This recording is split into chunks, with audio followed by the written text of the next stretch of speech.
मैं शमशेर खान, सहाचार्य गणित, राजकीय कन्या महाविद्यालय चौन। आज है प्रमेय। किसी ग्रुप के किन्हीं दो प्रसामान्य उपग्रुपों का सर्वनिष्ठ उस ग्रुप का प्रसामान्य उपग्रुप होता है। तो सबसे पहले इसे सिद्ध करें तो अपने पास दो प्रसामान्य उपग्रुप होने चाहिए। तो माना N1 तथा N2 किसी ग्रुप G के दो प्रसामान्य उपग्रुप हैं। अब कोई प्रसामान्य उपग्रुप होने के लिए सबसे पहले वो क्या होना चाहिए? उपग्रुप होना चाहिए। और अपने को यहाँ सिद्ध क्या करना है? N1 इंटरसेक्शन N2 G का एक प्रसामान्य उपग्रुप है। और अपन ने लिया क्या है? N1 तथा N2 G के दो प्रसामान्य उपग्रुप है। तो अपन आगे ये सिद्ध करना चाह रहे हैं कि N1 इंटरसेक्शन N2 G का एक प्रसामान्य उपग्रुप है, G का एक नॉर्मल सब ग्रुप है। ठीक है।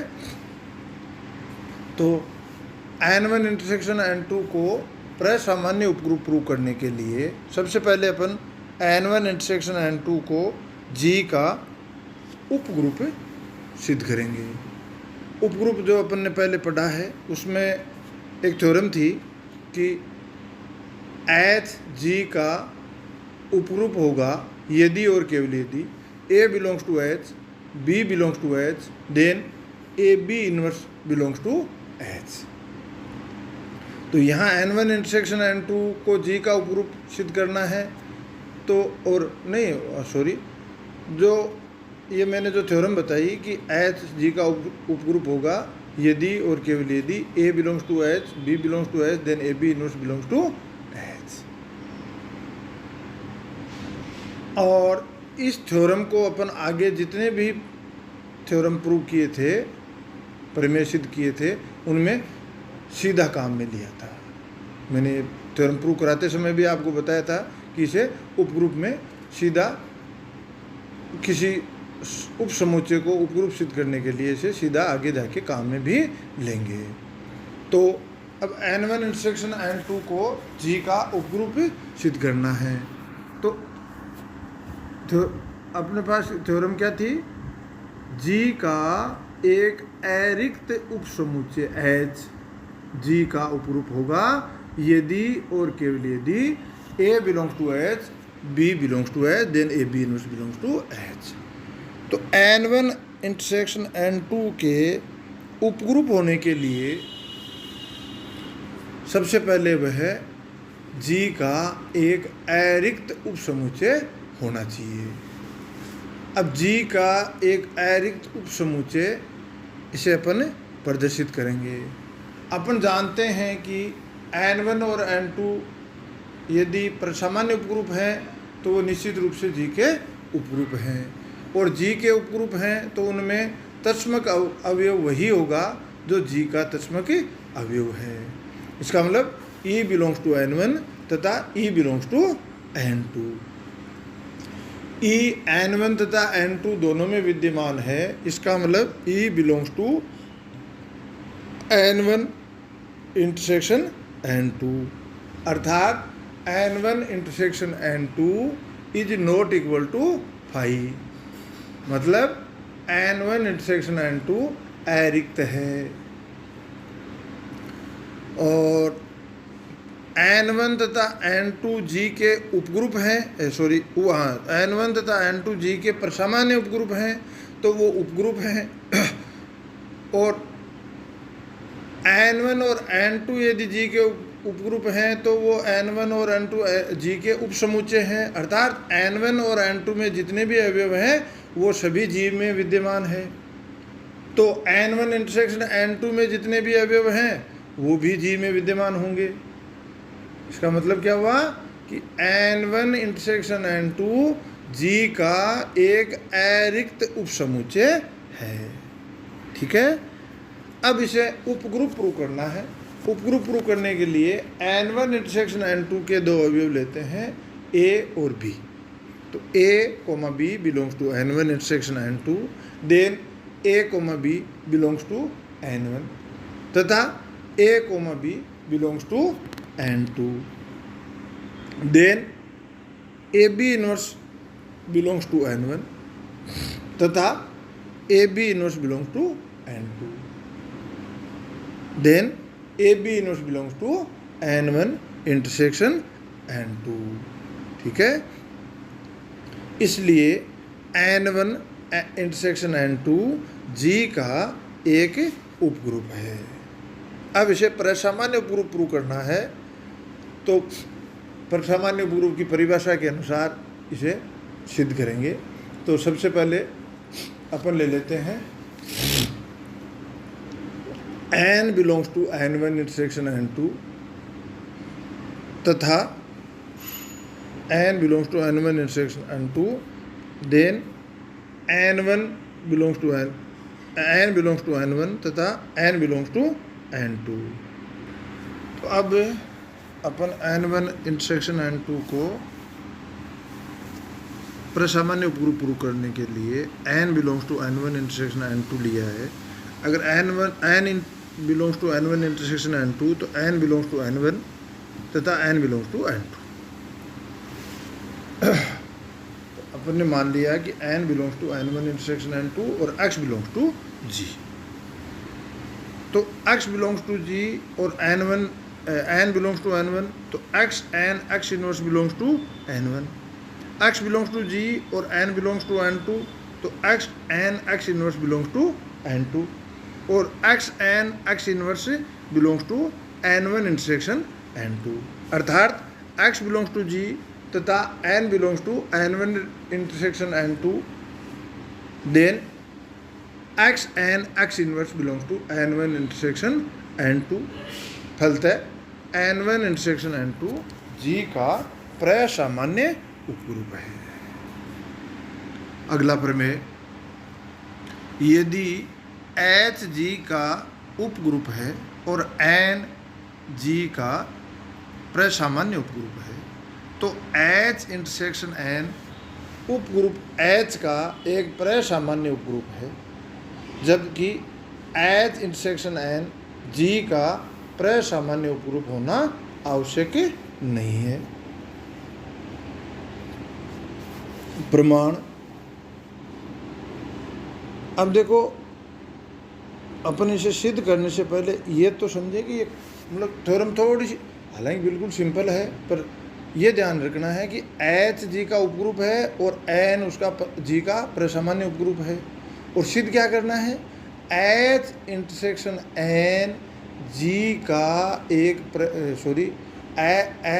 मैंने भी गलती कर दी, H इंटरसेक्शन N H का प्रसामान्य उपग्रुप है। यहाँ H इंटरसेक्शन N को किसका प्रसामान्य उपग्रुप सिद्ध करना है, H का प्रसामान्य उपग्रुप सिद्ध करना है। ठीक है, तो चूंकि ग्रुप G के दो उपग्रुपों का सर्वनिष्ठ एक उपग्रुप होता है, चूंकि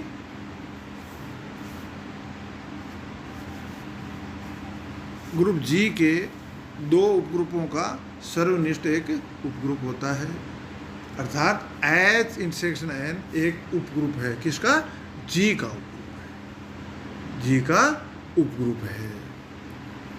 और H इंटरसेक्शन N स्पष्टतः H का एक उपसमुच्चय है। H इंटरसेक्शन N H का एक उपसमुच्चय है और साथ में ये G का उपग्रुप है, इसका मतलब स्वयं भी एक उपग्रुप है, अर्थात H इंटरसेक्शन N G का एक उपग्रुप है। क्यों भाई H इंटरसेक्शन N G का उपग्रुप है, ये तो अपन ने पहले बता दिया।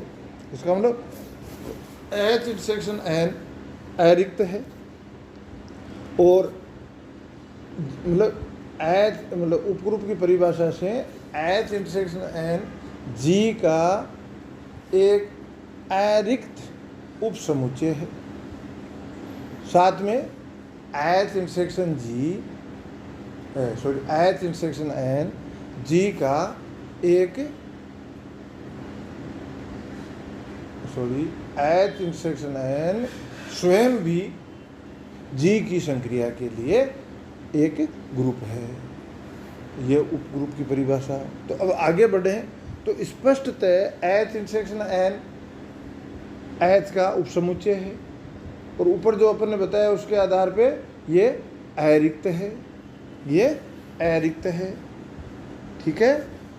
और एच इंटरसेक्शन एन एच का एक अरिक्त उपसमुच्चय है, और साथ में अपन ने ऊपर बताया उस आधार पे एच इंटरसेक्शन एन एक स्वयं एक ग्रुप है। तो एच इंटरसेक्शन एन एच का एक अरिक्त उपसमुच्चय है तथा एच इंटरसेक्शन एन स्वयं एक ग्रुप है। अतः एच इंटरसेक्शन एन एच का एक उपग्रुप है। अब अपने को एच इंटरसेक्शन एन को एच का प्रसामान्य उपग्रुप सिद्ध करना है। तो इसके लिए एक अवयव एच इंटरसेक्शन एन का लेंगे और एक अवयव एच का लेंगे। प्रसामान्य उपग्रुप की परिभाषा को काम में लेने के लिए शुरुआत यहाँ से करते हैं।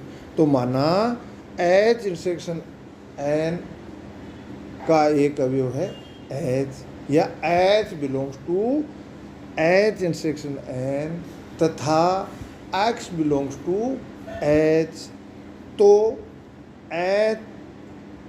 H belongs to H intersection N से क्या मिलता है? H belongs to H, H belongs to N. अब X belongs to H, H belongs to H, then X H belongs to H, और X H belongs to H और X belongs to H, साथ में H उपग्रुप है।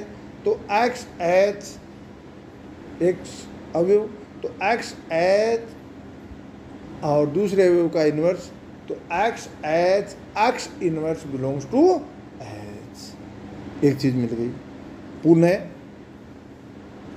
यदि x h x inverse belongs to n भी अपने को मिल जाए तो अपन कहेंगे x h x inverse belongs to H intersection n. तो इसके लिए अपन आगे बढ़ते हैं। तो आगे लिखते हैं पुनः h belongs to n, x belongs to h, then h belongs to n, और x h का अवयव है तो x g का भी अवयव होगा। तो h belongs to n और x belongs to g, और h क्या है, सॉरी n क्या है, g का प्रसामान्य उपग्रुप है। और साथ में अपने पास क्या है, h belongs to n, x belongs to g, then x h x inverse belongs to n. तो ऊपर नंबर 1 पे अपने को मिला x h x inverse belongs to h, number 2 पे मिला x h x inverse belongs to n. तो 1 व 2 से x h x inverse belongs to H intersection n, अर्थात एच फाइनली अपन लिखते हैं, अर्थात h belongs to H intersection n, x belongs to h, then x h x inverse belongs to h intersection n। फलतः h intersection n h का एक प्रसामान्य उपग्रुप है। पुनः अब इसका दूसरा पार्ट कि ये आवश्यक नहीं है कि h इंटरसेक्शन n h का प्रसामान्य उपग्रुप है तो वो g का भी प्रसामान्य उपग्रुप होगा। तो पुनः h इंटरसेक्शन g का प्रसामान्य उपग्रुप होना आवश्यक नहीं है, जो निम्न उदाहरण से स्पष्ट है। यदि S4 का एक उपग्रुप H और प्रसामान्य उपग्रुप N, जहाँ अब देखो S4 में का मतलब क्या है, S4 में अवयव कैसे होंगे कि S4 में 1 2 3 4 प्राकृत संख्याएं हैं, उनसे जितने भी चक्र बनते हैं, जैसे मध्य कोष्ठक में 1 लिख दिया, इसका मतलब क्या हुआ, 1 का 1, 2 का 2, 3 का 3, 4 का 4, तो एक क्रम से हो गया। और इसे चक्र के रूप में लिखें तो 1 लिखेंगे, ठीक है। तो 1, तो इस प्रकार H अपन ले लेते हैं 1 1 2 3 4, 1 3 2 4, 1 4 3 2 1 2 3 4 1 4 2 3 1 3 2 4। ये आपको एग्जाम्पल सीधा याद रखना है और अपन सीधा लिख देंगे कि H इंटरसेक्शन N G का प्रसामान्य उपरूप होना आवश्यक नहीं है, क्योंकि S4 का H कोई उपग्रुप है और N कोई प्रसामान्य उपग्रुप है, जहाँ H अपन ने लिख दिया N इज इक्वल टू 1 1 2 3 1 2 4 1 3 2 1 3 4 1 4 2 1 4 3 2 3 4 2 4 3 1 2 3 4 1 3 2 4 1 4 2 3। तो ये इतना उदाहरण लिख करके अपन लिख सकते हैं कि H इंटरसेक्शन N S4 का प्रसामान्य उपरूप नहीं है।